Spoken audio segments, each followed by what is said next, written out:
अस्सलाम वालेकुम। तो आज एक नए लेक्चर के साथ मैं हाज़िर हुआ हूँ। तो इस लेक्चर में हम पढ़ेंगे कि साइकोलिंग्विस्टिक होता क्या है और ये इसका हमारे दिमाग के अंदर क्या काम होता है, ये किस तरह प्रोसीजर होता है कि कुछ हम बोलते हैं तो हम उसको किस तरह समझते हैं और हम उसका जवाब किस तरह देते हैं। तो तमाम चीज़ें और उनसे रिलेटेड कुछ केसेस हैं जो इसके अंदर हम डिस्कस करेंगे, जैसे जेनी वगैरह हो गया। तो सबसे पहले साइको लिंग्विस्टिक की डेफिनेशन को पढ़ते हैं। तो साइको लिंग्विस्टिक क्या होता है? Psycho linguistic is the study how a language is proceed and understand in the human brain. कि साइको लिंग्विस्टिक क्या होता है? कि स्टडी होती है सॉरी कि किस तरह लैंग्वेज हमारे दिमाग के अंदर समझी जाती है और किस तरह प्रोसीड करती है, किस तरह प्रोसेस होता है उसका।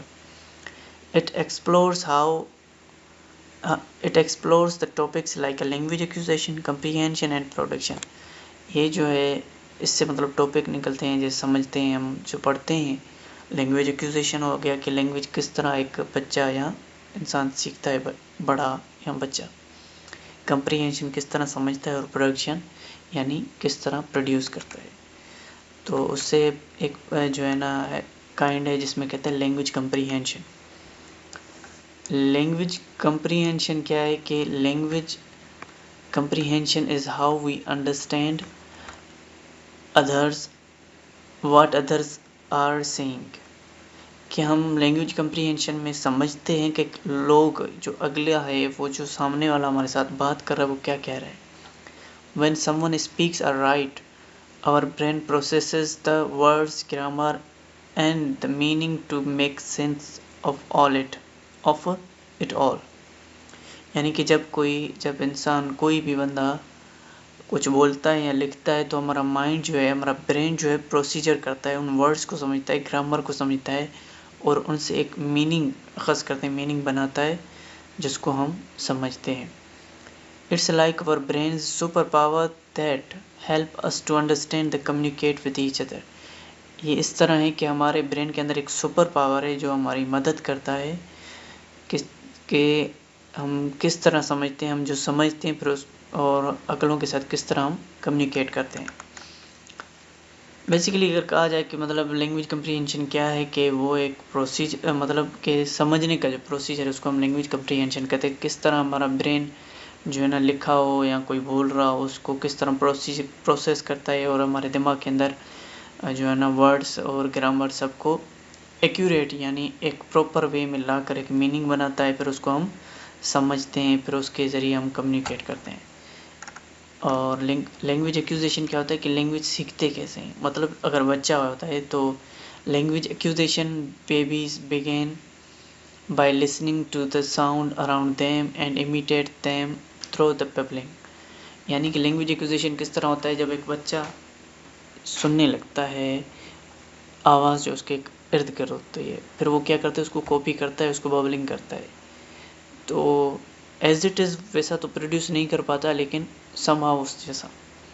तो इस तरह आहिस्ता आहिस्ता as they grow they start recognising the words, understanding the meaning. जैसा जैसा वो बड़े होने लगते हैं तो वो क्या करने लगते हैं, वो समझने लगते हैं वर्ड्स की मीनिंग को और उनको समझने लगते हैं, उनको पहचानने लगते हैं। जैसे मतलब अगर छोटा बच्चा है, बचपन में वो पानी किसी और अल्फाज से मांगने लगा, बड़ा होकर वो थोड़ा पानी पानी इस तरह कुछ अल्फाज निकालने लगा जो नियरली पानी के जैसे ही थे, तो उसको पता हो गया, उसको समझ आ गई कि ये वर्ड किसके लिए इस्तेमाल होता है। They learn grammar, rules, sentences, structures and vocabulary through the exposure to their native languages. जी बिल्कुल, ये जो हैं ये किस तरह सीखते हैं? Grammar, rules, structures and vocabularies जो इनके इर्द गिर्द जो नेटिव होते हैं, जो मतलब उसके पेरेंट्स हो सकते हैं, उसके चाचू रिश्तेदार जो भी हो सकते हैं, जो इनके सामने जो है ना बोलते हैं, तो ये उनको सुनते हैं, समझने की कोशिश करते हैं, उनके स्ट्रक्चर को समझने की कोशिश करते हैं, फिर आहिस्ता आहिस्ता उसको इमिटेट करते हैं, फिर एक लैंग्वेज को जो है ना अडॉप्ट करने लगते हैं। Whether it's through the interaction with the care givers और एनवायरनमेंट एंड अराउंड देम। वो कहता है कि वो कुछ भी हो सकता है, इंटरेक्शन हो सकती है, वो इंटरेक्शन केयर गिवर से हो सकती है कि जो बच्चे का ख्याल रखता है, या केयर टेकर कहते हैं, वो हो सकता है, या उसकी इन्वायरमेंट हो सकती है, या उसके अराउंड जो हो सकता है। यानी कि अभी कुछ ऐसी लैंग्वेजेस होती हैं जो आपकी नेटिव तो नहीं है लेकिन आपके अराउंड बोली जाती हैं, तो आपके बच्चे उनको सीखने लगते हैं अगर वो उनके सामने बोली जा रही है। तो इस तरह वो लैंग्वेज एक्विजिशन होती है। उसके बाद कहता है लैंग्वेज एक्विजिशन डिवाइस। अच्छा, ये जो है लैंग्वेज डिवाइस को लेट भी कहते हैं। इसको कहते हैं language acquisition device. Language acquisition device or LAD is a special part of our brain that help us to learn language. It's like a built-in the language learning tool that we are born with it. ये जो language acquisition device है, और ये इसने कहा है Noam Chomsky के जो है ना थ्योरी है, तो वो कहता है हमारे अंदर एक डिवाइस है जिसको लैंग्वेज एक्विजिशन डिवाइस कहते हैं, जो हमारी ब्रेन के अंदर पैदाइशी होता है, जो हमारी हेल्प करता है किसी भी लैंग्वेज की ग्रामर को समझने के लिए, उसकी वोकेबलरी को समझने के लिए, और वर्ड्स को एक सही together to form a sentence, words को सही तरह लाने के लिए, एक सेंटेंस बनाने के लिए हेल्प करता है। और ये डिवाइस मतलब हर इंसान के अंदर होता है। वो कोई भी लैंग्वेज अगर वो सीखता है तो उसके प्रॉपर तरीके को सीखने के लिए उसके अंदर ये एक डिवाइस होता है, अकॉर्डिंग टू नोम चॉम्स्की। और नोम चॉम्स्की जो है फादर ऑफ मॉडर्न लिंग्विस्टिक भी कहते हैं इसको। He said that the every child is born with the biological predisposition to the learn language any language. मतलब कि उसके अंदर ऑलरेडी एक डिवाइस है, या मतलब उसके अंदर एक बायोलॉजिकली सिस्टम है जो वो कोई भी लैंग्वेज सीख सकता है। He come up with the idea of language organ which is known as a language acquisition device. कि यानी उसने ये आइडिया दिया कि जो वो एक ऑर्गन हो सकता है जिसको उसने ये नाम दिया लैंग्वेज एक्विजिशन डिवाइस, लेट भी कह सकते हैं। मज़ीद जो है ना एक और उसने जो है ना theory the, the universal grammar UG। तो ये क्या है? The universal grammar UG is a theory in a language acquisition that suggest that all humans are born with an innate knowledge of the basic principle and structure that underlie all languages। यानी कि ये कहता है कि जो इंसान है जो पैदा होता है तो उसके अंदर एक यूनिवर्सल ग्रामर होती है ऑलरेडी, जो लैंग्वेज उसके सामने बोली जाती है वो उसी की ग्रामर को जो है ना ओपन अप करता है या उसको समझने लगता है। तो ये कहता है डिपेंडिंग ऑन एक्सपोजर, यानी कि वो जो डिपेंड करता है कि इसके इर्द गिर्द कौन सी लैंग्वेज बोली जाती है तो उसकी यूनिवर्सल ग्रामर इसके अंदर ऑलरेडी मौजूद होती है। ये कहता है जो बच्चा पैदा होता है तो वो बचपन से इसके अंदर होती है। According to this theory our brains have a set of universal linguistic rules that guide our language learning process. यानी यही कि हमारे ब्रेन के अंदर एक सेट ऑफ यूनिवर्सल ग्रामर जो है ना ऑलरेडी है, जो हमें हेल्प करता है या गाइड करता है कि लैंग्वेज प्रोसीजर कैसे सीखा जाए। उसके बाद आता है क्रिटिकल पीरियड हाइपोथेसिस। इसको जो है ना क्रिटिकल पीरियड हाइपोथेसिस क्या होता है? ये एक टाइम पीरियड होता है जो 2 से 14 साल तक होता है, जिसके अंदर कोई भी बच्चा अगर 2 से 14 साल की उम्र में कोई भी लैंग्वेज सुनता है या उसको कंटिन्यूसली वो सुनाई जाती है तो वही लैंग्वेज सीख जाता है। आया वो 2 हो सकती हैं, 1 भी हो सकती है। लेकिन जिस तरह वो 14 ईयर की तरफ बढ़ता जाएगा, तो जैसे अभी 2 की एज में वो ज़्यादा अच्छा सीखेगा, 3 की एज में, 4 की, 5 की, 6 की, 10 मतलब 8 तक वो अच्छे से सीखेगा। लेकिन जैसे ही मतलब 9, 10, 12, 13 जिस तरह 14 के करीब आएगा उसके लिए क्रिटिकल होता जाएगा सीखना। चलें इसको पढ़ते हैं हम। Critical period hypothesis in linguistics suggests that there is a specific time duration childhood when it's easier for us to learn the language. If we miss the time, we can be more challenging to become fluent in a language later on. यही कहते हैं critical period hypothesis कि linguistic suggest करता है या बोलता है कि हमारी लैंग्वेज सीखने का एक परफेक्ट टाइम होता है जो हमारे लिए इजी करता है लैंग्वेज सीखने के लिए। अगर हम उस टाइम को मिस कर देते हैं या उस टाइम से हम गुजर जाते हैं तो हमारे लिए वो थोड़ा चैलेंजिंग हो जाता है, थोड़ा डिफ़िकल्ट हो जाता है किसी भी लैंग्वेज को एक नेटिव की तरह सीखना। हाँ, हम ऐसा सेकंड लैंग्वेज सीख जाते हैं लेकिन वैसा कभी नहीं बोल पाते एज नेटिव जिस तरह बोले जाते हैं। According to him means Noam's Chomsky, there is a certain time period to acquire a language like 13-14 years. Once the time period passes, then the child can't acquire a language or get difficulty to acquire a language. कहता है कि 13 या 14 years तक अगर वो बच्चा language सीख जाता है तो ठीक, अदरवाइज वो टाइम निकल गया तो वो लैंग्वेज सीख नहीं सकता। अगर वो सीख भी जाए तो उसके लिए डिफ़िकल्टी होगी, उस लैंग्वेज को अक्वायर करने के लिए वो नेटिव नहीं हो सकता। इससे रिलेटेड कुछ केसेस हैं जो इस क्रिटिकल पीरियड हाइपोथेसिस को सपोर्ट करते हैं। अभी जैसे हो गया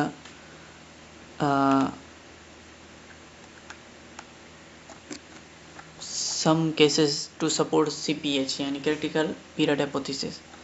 इसको हम पार्ट 2 में पढ़ते हैं ताकि जो ना वीडियो लेंथ ही ना हो जाए, या कंटिन्यू करते हैं, बस इतना भी लेंथ नहीं हुए। Jenny was a young girl who didn't have the chance to learn and use language like other kids. She was kept alone and didn't have people to talk. Because of this, she had hard time to learn language even when she was got help later on. Jenny एक लड़की थी जो बिल्कुल छोटी थी। इसका जो father था वो साइकोपैथ था, तो उसने जो है इसको केयर कर रखा था और इसकी माँ को बोला था कि इसके सामने आप कुछ नहीं बोलोगी सिवाय इसको खाना देने के। तो वो क्या करती थी, इसको सिर्फ खाना देती थी, इसके सामने कुछ नहीं बोलती थी, यानी कि इसके सामने कोई भी लैंग्वेज यूज़ नहीं हुई।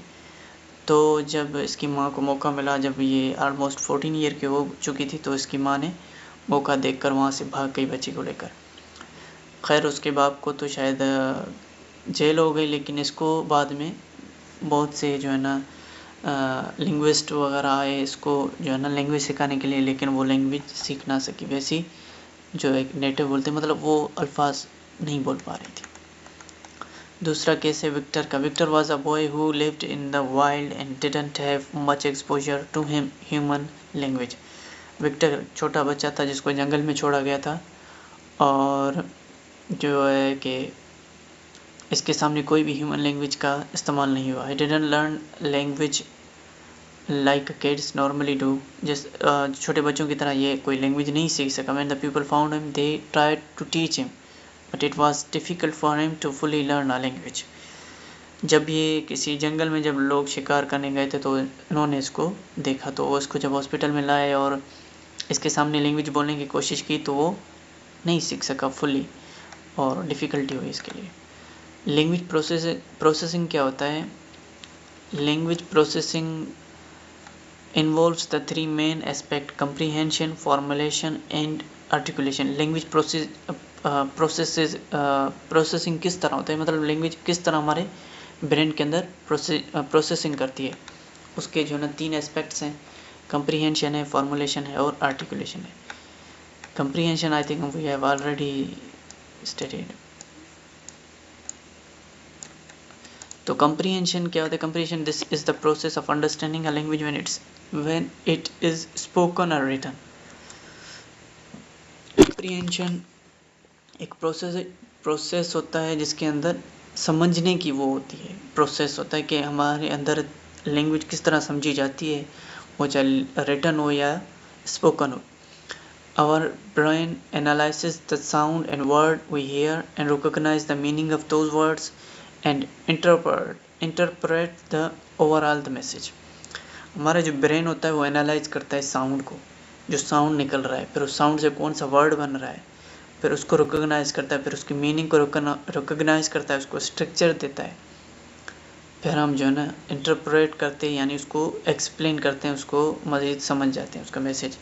It's like our brain's way of decoding and understanding what someone is saying or what we are reading. ये एक इस तरह हो सकता है कि जिस तरह मतलब हमारा जो ब्रेन है वो डिकोड कर रहा है, डिकोडिंग कर रहा है, जो इनकोड होकर आया है हमारे ब्रेन के अंदर, वो उसको इनकोड डिकोडिंग करता है कि समझने के लिए कि इंसान क्या बोल रहा है सामने वाला या क्या लिखा हुआ है। उसके बाद है फार्मूलेशन। फार्मूलेशन मीन्स फॉर्मेट, यानी किस तरह हम बनाते हैं। The formulation this refers to the process of creating a language when we speak और राइट। ये क्या करता है, ये एक प्रोसीजर होता है, ये एक प्रोसेस होता है जिसके अंदर हम लैंग्वेज बनाते हैं जब हम बोलते हैं या लिखते हैं। Our brain gathered the thoughts and ideas we want to express, organize them into a sentence, and choose the appropriate word and grammar to convey our message effectively. ये जो होता है कि हमारा ब्रेन क्या करता है, पहले तो उस थॉट्स को, आइडियाज़ को एक्सप्रेस जो हम करना चाहते हैं उसको ऑर्गेनाइज करता है, उसको सेंटेंस में बनाता है, फिर चॉइस करता है कि कौन सा अप्रोप्रिएट वर्ड है उस चीज़ के लिए, और ग्रामर कन्वे आवर मैसेज, और ग्रामर के ज़रिए वो हमारा मैसेज को कन्वे करता है। Like our brains way of putting our thoughts into words, कि ये एक हमारे ब्रेन का काम है या कुछ चीज़ है जो क्या करती है, हमारी थॉट्स को वर्ड्स के ज़रिए बराबर करती है। आर्टिकुलेशन क्या होता है, mostly articulate mean speak, production वगैरह।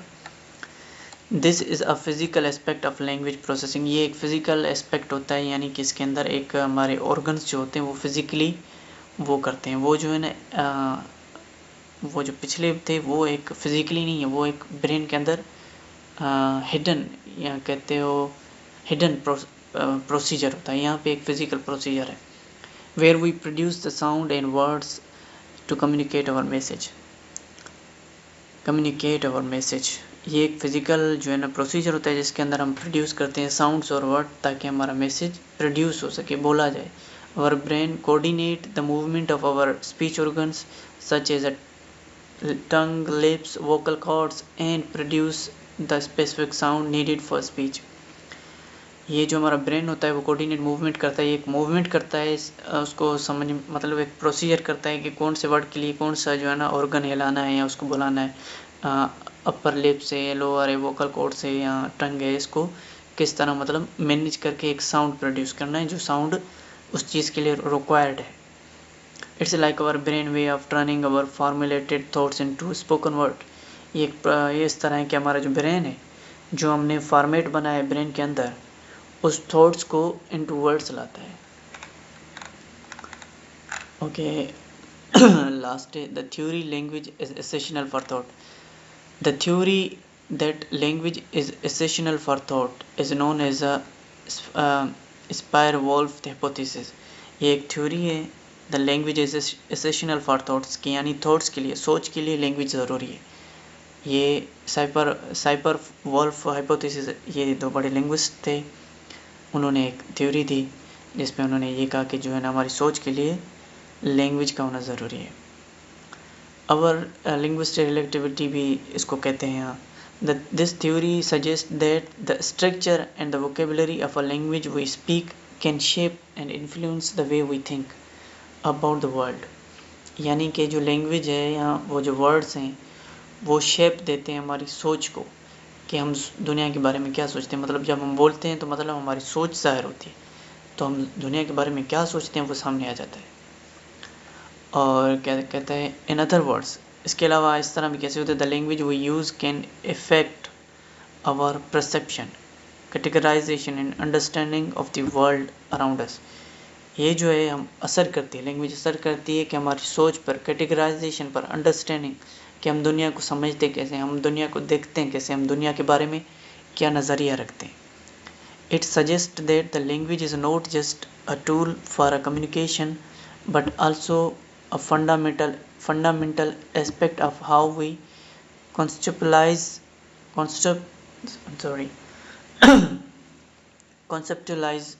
and experience the reality। यानी कि ये ओवरऑल कम्युनिकेशन, ये लैंग्वेज जो होती है, ये हमें हमारे फंडामेंटल एस्पेक्ट को ज़ाहिर करती है कि हम दुनिया के बारे में क्या कॉन्सेप्ट रखते हैं, क्या एक्सपीरियंसेस रखते हैं। ओवरऑल यही था, और अगर आपको कोई भी क्वेश्चन वगैरह हो तो आप कमेंट में कर सकते हैं। और thank you so much, please support.